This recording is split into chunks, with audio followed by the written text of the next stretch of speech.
Welcome back to Impactology Live 2020. We are really pleased to welcome our next presenter, Rana Hussain. Rana, how are you going? Good, thanks. So nice to be here. Thank you for having me. It is an absolute pleasure. Now, our association, just to give people a little bit of the backstory, we met at Swinburne University when I was at Swinburne, and you were kind enough to present for us for an International Women's Day event. That's probably now 3 years ago, I think. Yeah, wow. Well, this year was about 10 years, so. It feels like that, doesn't it? Yeah. It's lovely to have you with us today. Thank you so much. So a little bit about Rana. Rana is a diversity and inclusion leader, making important inroads into Australian sporting culture and the community at large. One of a handful of women of colour working in the AFL, diversity and inclusion for Richmond Football Club. Rana is a pioneer and a passionate advocate for social inclusion and reducing discrimination through the vehicle of sports and media. Rana's desire is to see more diversity in both media and sport, and this sees her freelance writing as well as podcasting and broadcasting for the ABC. Rana is a board member of the Victorian Women's Trust, a consultant on the Do More project, and a member of the Cricket Australia Steering Committee, developing the next stage of their diversity and inclusion action plan. We are so pleased to welcome Rana. Thank you so much. I'm so excited to be here. I want to acknowledge the traditional owners of the land that I'm presenting on today, which is the Wurundjeri people of the Kulin Nation, and I pay my respect to their elders past and present. It's really important to me as a child of a migrant to acknowledge that, because I was born on their land and I continue to thrive on their land, and every day I feel grateful that I have the ability to do that and the opportunity to do that. The topic of how to have an impact to me was so big, and there's so many things I would have loved to have talked about, but I felt like straight away I thought about how is it that I operate and how do I like to impact people, and I realised very quickly that for me that is storytelling and telling my own story. And if I'm honest, that has been the source of whatever impact I've been able to have in the world. And so I thought to myself, okay, I want to deep dive a little bit into that. But then I thought, instead of doing that, talking to you about storytelling, maybe I will just tell my story and how stories have impacted me and who I've become and then impacted others. So I might start, this is just something that I probably live by. We tell ourselves stories in order to live. I love Joan Didion, and I think this is very true. But my story is going to start in Hyderabad, India. These are my grandparents. They are a world away from anything I know. They're not with us anymore, but I managed to meet 3 of them in my lifetime. One passed away before I was born. But to me, if you're looking at these photos and feel like they're a little bit foreign, they're equally foreign to me. This is another country, another place. Even though they're my grandparents, I don't really know who these people are, and I don't really know where they came from and what their stories are, which gives me quite a bit of sadness. But that is the story of migration. Those 4 people produced these 2 people, whose stories I know a little bit better. This is Amjad and Mariam, my parents. They migrated to Australia in the early 70s. This is early 70s Melbourne. This is a group of my parents' friends. This is post-white Australia policy when my parents arrived. They arrived as skilled migrants, and they had to tread that weird line of they were wanted for their skills, but they were not necessarily welcomed, and they experienced both feeling like they were included in some respects economically, but culturally really on the outer. So that's really the context that they were introduced to Australia in, and kind of what we were brought into. This is a young me. So their arrival in Australia after having 3 kids, they decided to have a 4th, and that was this little girl. And growing up in the 90s, I had a lot of different understandings of who I was. I was always raised that I was Indian, that I was Australian, and that I was Muslim. And I never got told I was more one thing or the other, that I was all of those things. And so already in my mind, identity is a lot of different things and it's a plurality of things. But the stories I was told about who I was were very different to what I was receiving at home. This was kind of all I had to cling to as a reflection of who I was, and the narratives that we told around people who looked different, people who looked like me. And while I have an affection for all of these people and these characters, I found it very confusing as a young person to understand, okay, well, what is my story then? Who are the people that I can look to? So this is the girl that was taking in all that messaging and all those stories. And yes, a confusion sort of starts to arise in yourself. And a story started to take place in my own mind as to how much do I really belong in this country? And I started to ask myself questions about that. This is, to me, a really well told story and an example of the impact a story can have, not necessarily for the good, but a well told story is powerful. So I grew up with this as the political climate. That little girl you saw before was taking this messaging in of being swamped by multiculturalism. And as a child, I registered this. I internalized the story of Australia that said, we don't want you if you look or sound different to white Australia. Pauline Hanson and the publicity around her politics at the time introduced me to this story of Australia, of an Australia that was quite cold and unwelcoming. Other stories like Children Overboard added to that feeling. And I was so young, but I still remember feeling like Australia didn't want me here and I was going to get kicked out. My family and I were going to get kicked out. This is how stories can impact, the stories we tell about who we are can really impact young minds. But for every difficult story, there are some great ones too. You do have to look for them though. Luckily, I was given an assignment when I was in grade 4 to research a prominent Australian, and among the list of people that were put as options was this woman, Yvonne Goolagong Cawley. And this was the first time I truly considered what a woman of colour could do in this country. Not only was she Australian, but she was brown and successful. She held up trophies and was put forward as an icon. And I just fell in love with this woman who was a million miles away from anything I knew. But this was sort of the beginning for me of sport being a place where people could be held up as heroes and people like me could be held up as heroes. And I decided that instead of doing a poster like everybody else was going to do, I would rope in a friend and I would role play being Yvonne Goolagong and pretend I was being interviewed after a match. So again, storytelling for me was more impactful than anything else. Sydney 2000, I was 14, and I think it was an incredible time and an incredible example of the best of us. Obviously, it wasn't a perfect time, but it's a moment in time where I remember Aboriginal culture and community threaded throughout our national identity, our understanding of who we were. It was threaded throughout the games, the opening and closing ceremonies, and with the eyes of the world on us, we very deliberately put that part of ourselves as front and center, and we presented this harmonious togetherness. And I do wonder where that's gone a little bit, but I remember that being such a galvanizing moment and a beautiful moment.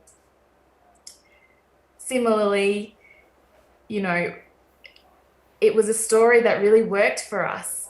And at the center of that was Kathy Freeman, again, a brown woman in sport, leading all of us. Like I said, I was 14 at the time and I was really proud of my country. It was quite a happy time for me. I remember feeling like I was part of something that I felt like I belonged.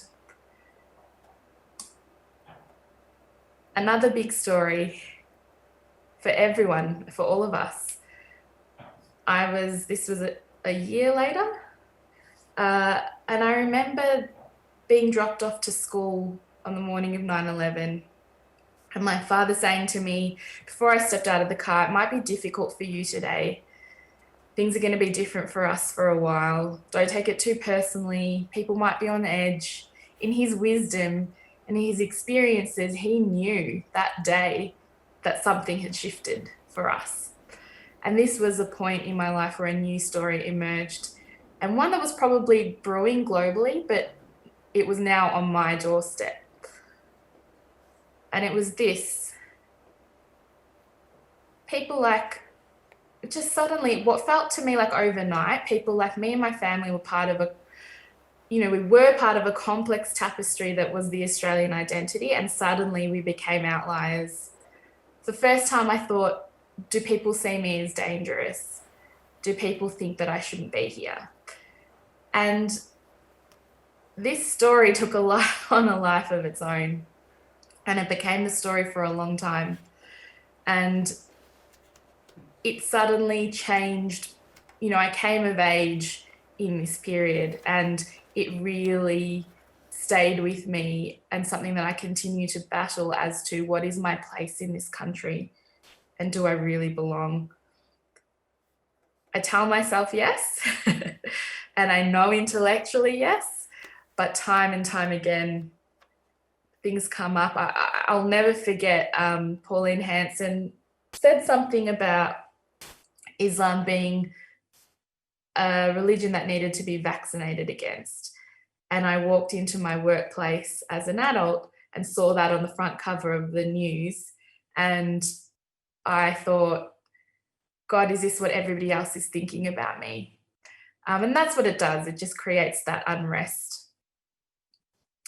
I want to tell you a bit of a footy story now. I've always loved football. I sadly go for Melbourne, which is a bit of a worry. You can question me on that later.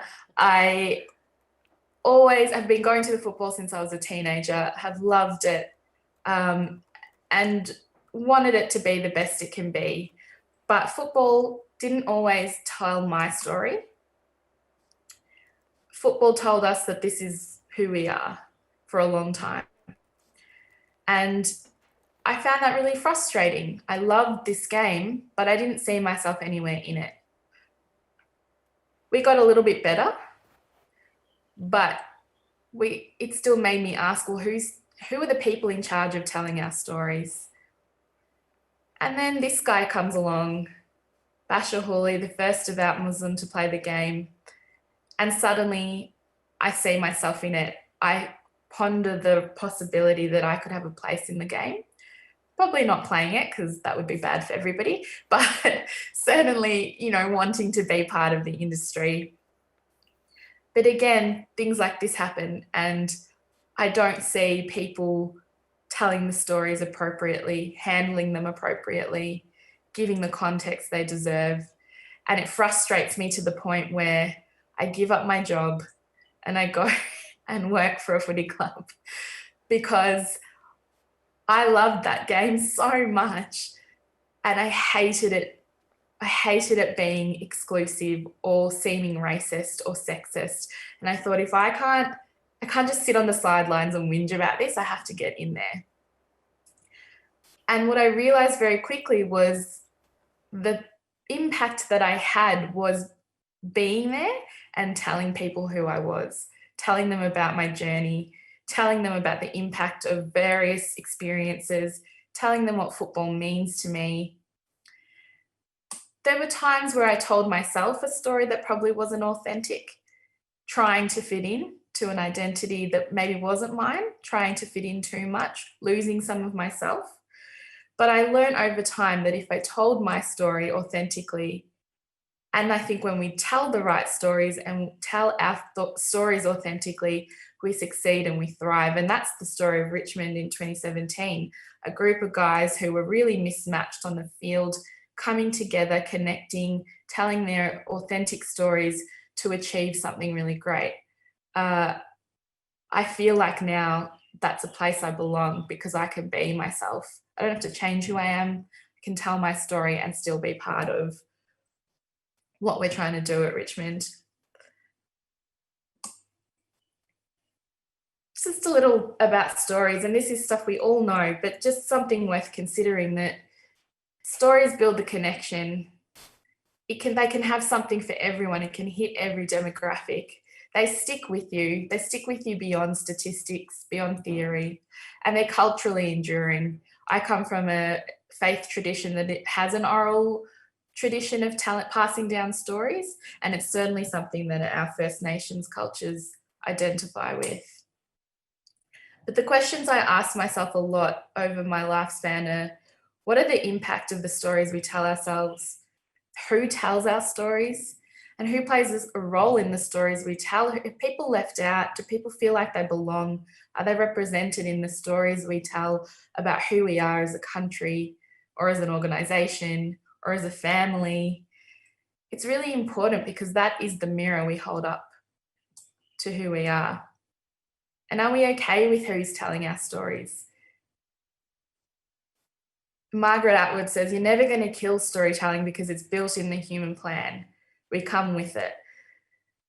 And I think that's so true now. More than ever, we consume stories in so many different ways, and we can harness that and make it really powerful. I don't know if I have time ready, you can nod your head or not, but there's a video that I wanted to play that's a really great example of storytelling, but I can leave it if you'd rather me. I might leave it, but I would highly recommend you Google. It's a video by the BBC. It's about a day in the life of a refugee as told through their phone. And it's a beautiful piece of storytelling that is so impactful and gives you a sense of what it's like to leave your country with the only possession you have being your phone. You can YouTube it. It's everywhere. But I just wanted to leave you with this and think about that young girl that I showed you at the beginning of the presentation and the narratives she was surrounded by, to this, which is really exciting for me. A friend of mine is writing books for the AFL for young kids, and she decided to call one of the characters Rana and base the character on my journey and the things that I work on in my career. And the idea that a little Rana could have seen this and felt like she really belonged is so impactful. And I think about my nieces and the other young kids who see this, who will understand that people are different and we all can belong here, and this game is for all of us. So stories are just so powerful and I love them, and they can do this, which is incredible. Thank you. That is awesome. Thank you. I love the character at the end, which is Rana. I'll get a copy of that. Rana, thank you for that presentation. We will pop that link in, the YouTube link that you mentioned, into the comments on the social feed so people can absolutely access that video. So thank you. It's worth it. We have a few questions for you, and we're going to tag team if that's okay. Of course. One thing that stuck out for me from your story, one thing I wanted to ask you is, you talked about it, and I get it, it resonates for me being daughter of migrants. So I used to work with an executive who used to talk a lot about, diversity. There are so many different aspects of it, but one I think that is still not really spoken enough about here in Australia is cultural diversity, and particularly, the way we speak our language. You still don't see too many executives or board members, for that matter, that may have a different cultural linguistic background. I think we're starting to break the back of some of the other diversity aspects, but there are still some that we don't pay enough attention to. So your story completely resonates for me. My first language is not English. I went to school as a 5-year-old, not speaking a word of it. So I completely get that, and I get that feeling of, where is your place? I remember one year, and I can't remember what year it was. George will be able to tell me, but it was Italy and Australia in the World Cup, and I remember feeling quite conflicted around who am I supporting here? Because of the Italian background, but also, obviously I'm born here. I'm an Australian, so I completely understand that.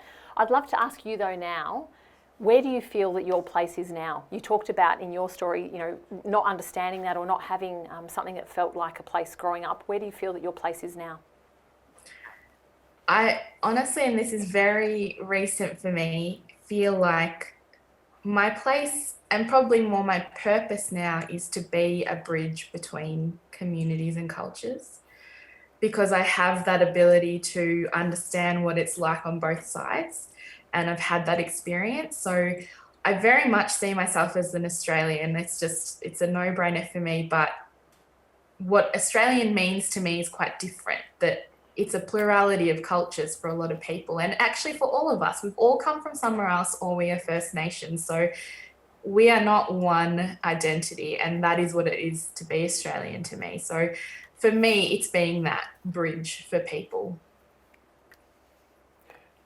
And Rana, I guess the point that you raised around your passion for footy, I think you said you absolutely loved it, but you're also quite clear about the things that you really hated about it as well.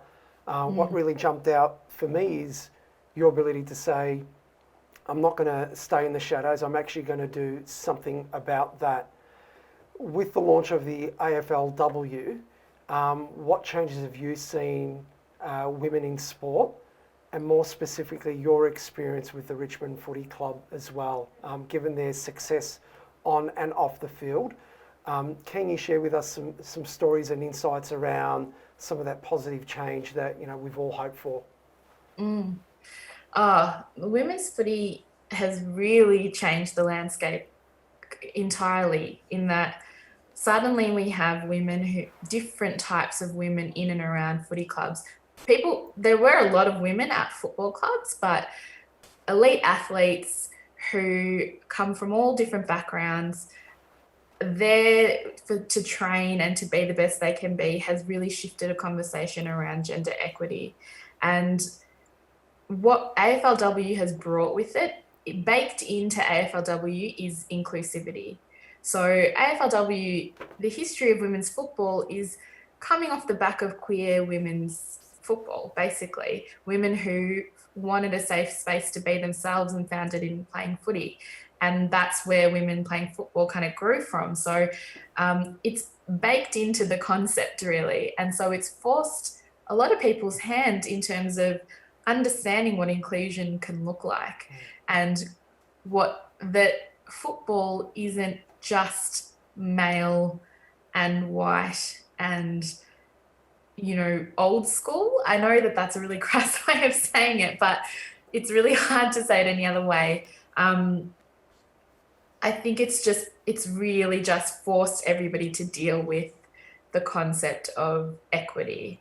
AFLW has a long way to go, but I think it's really pushed the possibilities of what women can do in football. And at Richmond, it's very new, and it's a tricky time for AFLW to start for Richmond, because it's been in a period of quite a lot of success for the men's side. And so it's a tricky balance. It's a lot more resourcing, it's a lot more money, and you do have to kind of divide your time. But the club was just so excited to be able to put this team out. And whatever that meant, results weren't great last year. We're hoping to do better this year. It was just exciting to be able to talk to young girls in a new way and reach, whole other audiences, because AFLW has its own audience too. There's the rusted on footy lovers, but then there's also another audience that want to be there because it aligns with their values. So it's opened up doors in so many ways. So where do you see the evolution of that, both in the way that we develop young women, but also develop young women and the skill to play footy? How do you see those two schools of thought coming together to be able to have that pipeline of talent for AFLW moving through? Not only about the skill, but also the right mindset. It's funny because it's almost like the women who are playing now are playing for that next generation. It's you know, the skills aren't there because these women that are playing now didn't have the pathway, but they sort of have to do the work so that the next generation can come through. And it's crucial that those pathways are set up robustly, because boys, we know, have a footy in their hand from day one, and those skills are just learnt, you know, as they grow. And that's what we need to be doing with girls if we want to continue to see them play football. You know, off-field skills and maturity and all of that, it's funny because you see it in spades in the women that are playing already. They're there because they absolutely have a passion and a dedication to it. So you almost don't need to teach them anything on that side of it, because God, you've got to want it to do what they do, hold down a job, come after hours to train, be paid very little. So it's almost like that side of it they've got in spades. They are grateful. They're not, there's no diva behavior. It's just they're there because they want to play. And so they've already gone through that test of maturity. So I think that will get passed down to the next generations as well.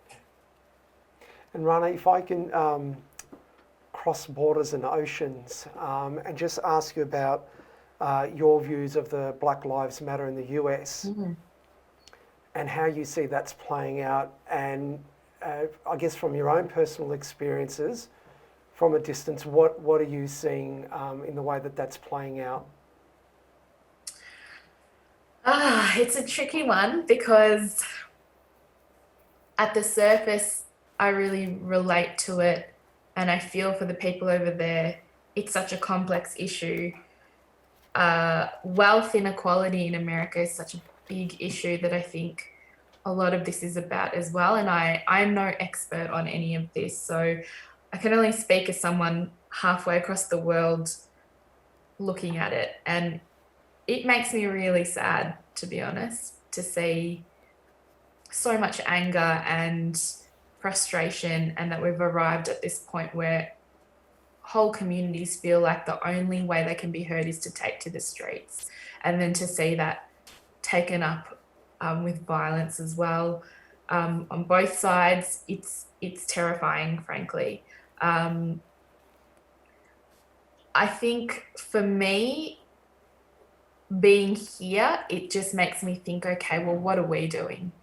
If we're engaged in their story over there, we kind of need to ask ourselves, are we engaged in our own story here? And what is our story? And we need to grapple with colonization. To me, that's how I feel about that. So when I see people really buying into the Black Lives Matter movement, from here, I want to say, okay, but we have Black lives here who need consideration, and we have a history here that needs consideration, and let's start here. And that's why I signed on to work with Ben Simmons on the Do More project, because that's precisely what happened to him. He's in Philadelphia seeing young people take to the streets, and as an Australian, he thought, well, my responsibility probably is now to go back to Australia and ask the question of how can we do more to eradicate racism, and that's really all I want anyone to consider. Rana, tell us a little bit more about the Do More project. You know, when we jump onto the website, it has huge support and quite well-known support across the globe. What's your role with the Do More project, and maybe give us an insight into some of the work that the Do More project is doing? Yeah, I was brought on to kind of look over what it is, look at the messaging for the campaign. And then I sort of slowly got more and more involved to the point where now I, along with Melissa Tribe, produce the video content on the website, which is basically interviewing different Australians as to their experiences of racism and what they would like Australians to do more of. Racism is so many and varied. This campaign is really about asking individuals to reflect and listen, and then find a way to impact beyond that.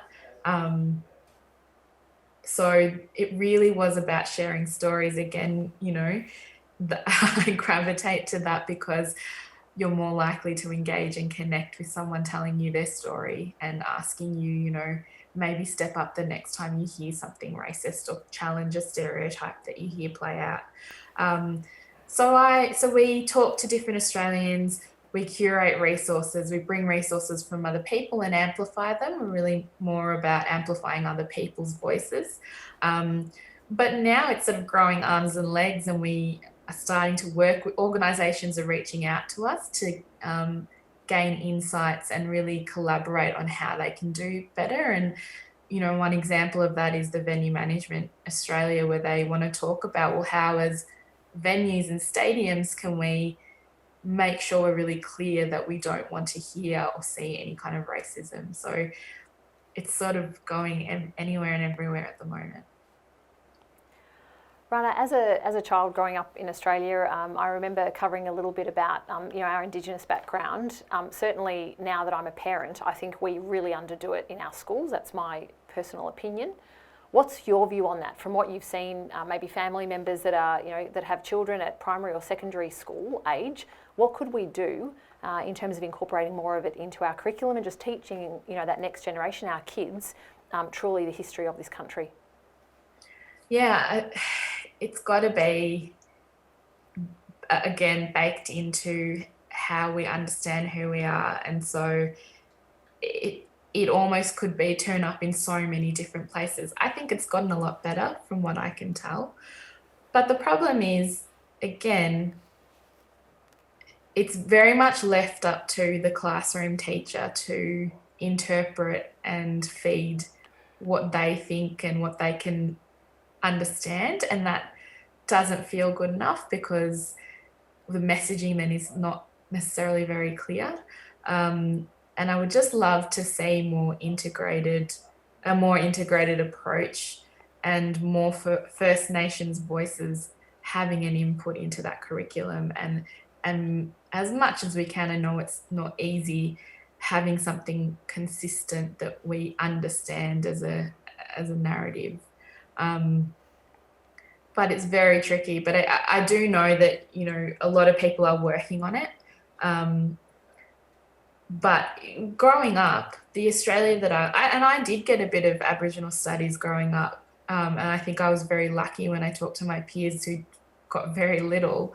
But really, Australia was taught to me as Gallipoli, Anzac Day, barbecues, and that's fine, but it was just one part of the story. And unless you're actively finding the rest of it, you just don't. But having said that, my daughter went through kinder, she's in prep now. At kinder, she learnt all about Bunjil. She learnt about the Aboriginal flag and what the colours represent. So I think that's brilliant. It becomes part of her everyday, and she knows how to give an acknowledgement of country at 5, which so many of us still find really hard. So it's that kind of stuff that I think is great and we could be building on. I think our Tasman counterparts do it much better than us. So in terms of New Zealand and incorporating the Maori culture, I think they do it in a really beautiful way, and I would love to see us take a leaf out of their own book, starting with their Prime Minister, if I'm to be so frank. I think I'm a big fan of Jacinda. But beyond that, I think what they do in terms of incorporating and blending the two cultures, they do it in a really respectful way. And you wouldn't even bat an eyelid. It's so integrated in everything that they do. I think there's a lot that we can learn from them. Absolutely. Now, Oh, sorry, go ahead. No, that's fine. You go ahead.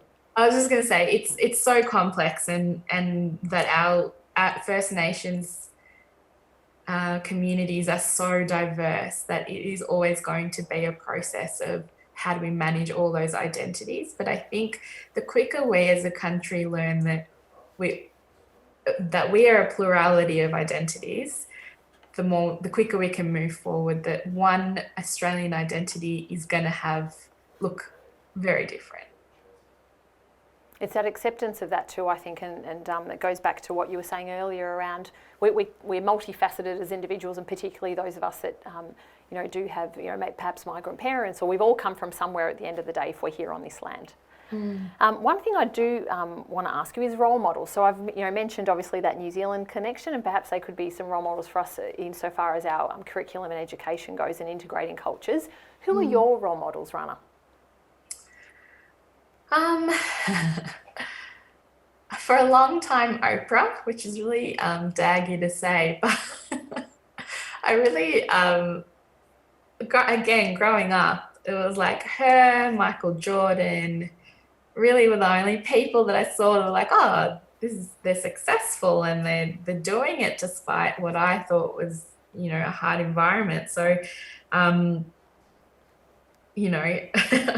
Oprah would be one, but um, on a real personal level, my mother has been a huge role model to me. I don't always subscribe to the way she did things, but she modeled to me being proud of who you are. She, was the first in her group of friends to wear the hijab. She would turn up at our school wearing it and sticking out like a sore thumb, and went in there with the open mind and the patience to educate when people looked at her funny or asked her questions. She always encouraged us to be proud of who we were and to hold all our identities as one, and to lead with that instead of shy away from it. And that to me, like, that is a core lesson that I've kept with me. And that there's so much bravery in her story, which I would love to tell one day. She also comes from a background where it wasn't the norm for women to work. She was the only one of her friends who worked. Not only worked, she was a doctor, psychiatrist. She had career aspirations. She also raised kids. I mean, I don't love that she felt like she had to do it all, but she did, and that was the time. And she didn't shy away from either identity for herself as a woman either. And I think in that time, that's kind of remarkable, and remarkable for a woman of color. So whether I liked it or not, and there were definitely times where I didn't want her to be my role model, she was, and I can see it in myself now. But similarly, both my parents, I think, for me, they've existed in some really hostile environments and faced racism in ways that I haven't. And their MO has always been kindness, educating, and understanding that this is going to happen in life, and that you can the best way to combat that is to do well and to be the best you can be. Now, that, again, I don't necessarily subscribe to that all the time. I think systems are really important and systemic change is really important, but on an individual level, is to hold yourself with grace. I think that's incredible, and it was an incredible lesson for me to learn. And then I singled out two in my presentation, Kathy Freeman and Yvonne Goolagong. Again, I think I just gravitate to people who I see myself in, and they just seem like strong, down-to-earth women who lent into their strengths and succeeded because of it. So they're probably people that I look to. Have you met either Kathy No. or Yvonne? I would love to. I would melt if I met either of them. I've seen Kathy Freeman from a distance and I was like, oh. But no, I haven't. I don't know what I would say to them. I'd probably just embarrass myself. Okay. Call it in, Rana. Yes. Call it in and it will happen. Rana, I've got a question. Your love of storytelling, and it is an art. You've got some real simple, impactful messages. At what age did you realise that storytelling can be a tool for good?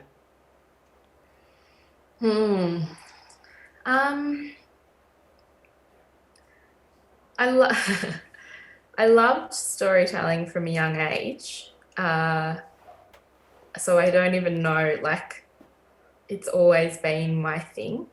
But a tool for good, I was raised on stories, so prophetic stories, stories of the faith tradition. These are things that you're taught from a young age, and they're jam-packed with moral stories and, you know, lessons to learn. So I think from a very young age, to be honest, that was what a story was to me, that you hear it, it's entertaining, and you take a lesson from it. So I reckon, yeah, from very young, Saturday school probably even, where we would go and my mum would teach the religion and language, and I love, that was my favorite part. I'd love to hear the stories of all the prophets and the, you know, take in all the kind of symbolism of it all. And I never wanted to do the other kind of rules stuff. That wasn't for me.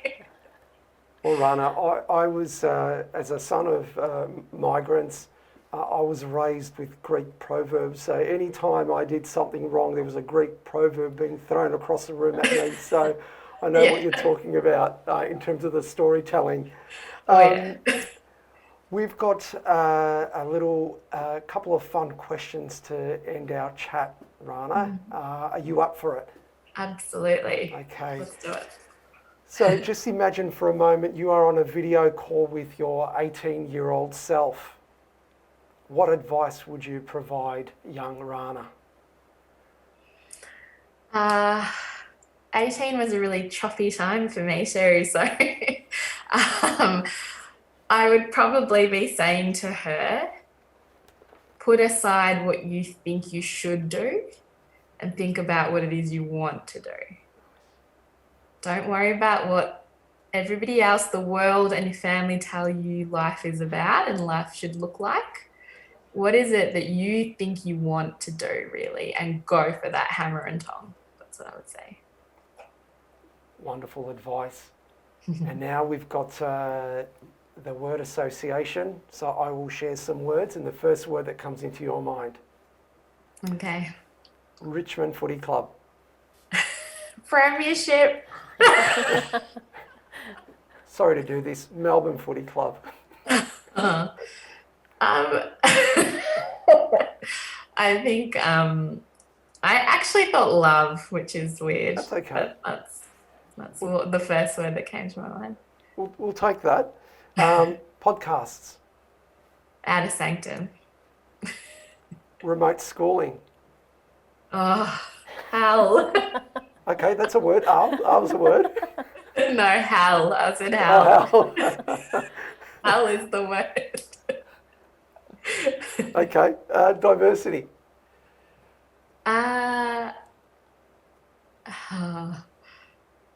think it was an image that came to my mind, so maybe I should just describe that. Yeah.